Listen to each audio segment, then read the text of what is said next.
निर्गुण हत्येने नशिराबाद हादरले। नमस्कार, आपण पाहत आहात पोलीस सोपे न्यूज। अशाच ताज्या अपडेट मिळवण्यासाठी कृपया आमच्या पेजला फॉलो करा, लाईक करा आणि शेअर करा। नशिराबाद येथील खंडेराव मंदिराजवळील खालची आडी परिसरात सोमवारी दुपारी घडलेल्या एका धक्कादायक घटनेने संपूर्ण परिसर हादरला आहे। कौटुंबिक वादातून पतीने पत्नीवर कोयत्याने सपासप वार करत तिची निर्गुण हत्या केल्याची घटना समोर आली आहे। या प्रकरणात मृत महिलेची ओळख मंदाबाई विकास जाधव वय 30 अशी झाली असून आरोपी पती विकास जगन जाधव वय 35 याला पोलिसांनी ताब्यात घेतले आहे।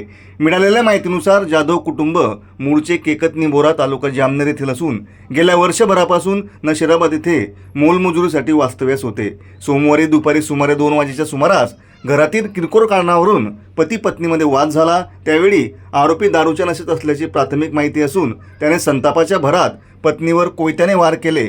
चेहरा आणि मांडीवर गंभीर वार झाल्याने मंदाबाई यांचा जागीच मृत्यू झाला। घटनेची माहिती मिळताच पोलीस उपअधीक्षक केदार बारबोले, सहाय्यक पोलीस निरीक्षक योगिता नारखेडे आणि पोलिसांचे पथक घटनास्थळी दाखल झाले।